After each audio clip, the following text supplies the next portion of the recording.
रविंद्र शोराण का एक और दावा जो काफी जिसके ऊपर लोग बात कर रहे हैं, और वो दावा कि लाडवा सीट जो मौके के मुख्यमंत्री है नायब सिंह सैनी, उनके लिए आसान नहीं है। उनके लिए वो जैसे पंजाब में चरणजीत सिंह चन्नी के लिए 2 सीटें साबित हुई थी, वो लाडवा सीट साबित हो सकती है।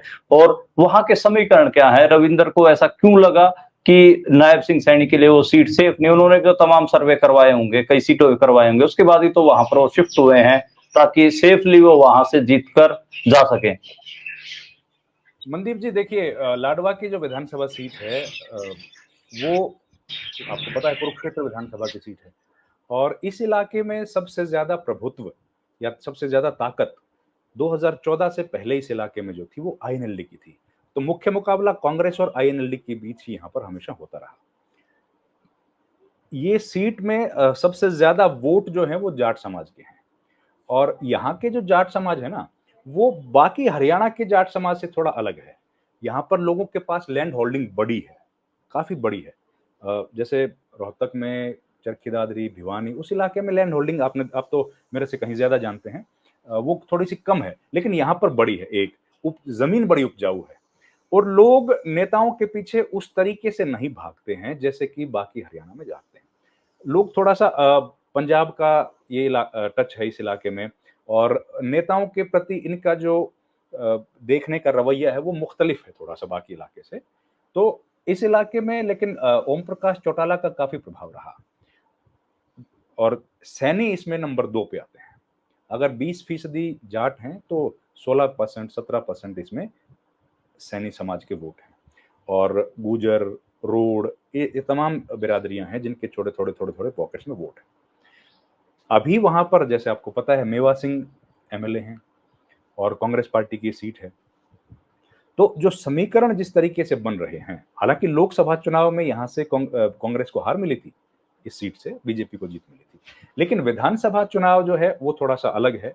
और यहां से अगर नायब सिंह सैनी को जीत हासिल करनी है तो उनको 100% डिपेंड होना पड़ेगा आईएनएलडी पर। जितने ज्यादा वोट जाट समाज के आईएनएलडी लेके जाएगी, या ओपोजिशन का जितना वोट आईएनएलडी काटेगी, आईएनएलडी ने भी अपने बड़े नेता शेर सिंह बड़शामी को यहाँ से चुनाव मैदान में उतारा है, तो जितना ज्यादा वोट वो लेके, वो पहले विधायक भी रहे हैं, एचपीएससी के सदस्य भी, वो चेयरमैन भी रहे, मुझे लगता है चेयरमैन थे शायद, हाँ।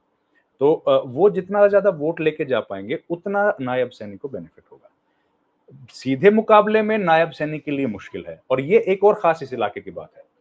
इस इलाके में जाट और गैर जाट की राजनीति काम नहीं करती। यहाँ पर जो दूसरी ब्लॉक है जातियों के, वो इस इलाके में उतना धारदार नहीं है ये मुद्दा जातिवाद का, कि वो बीजेपी को सीधे तौर पर फायदा पहुंचाए।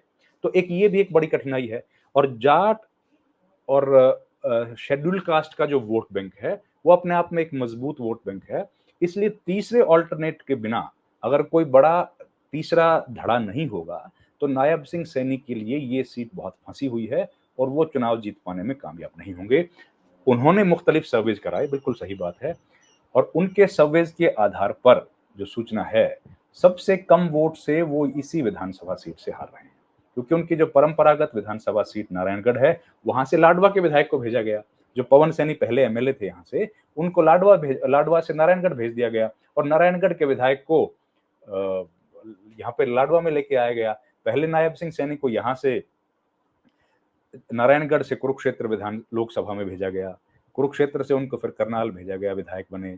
अब करनाल से उनको वापस लाडवा भेजा गया है। तो उनके लिए परिस्थितियां अनुकूल नहीं हैं।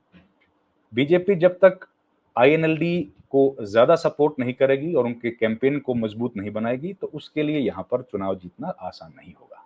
जी।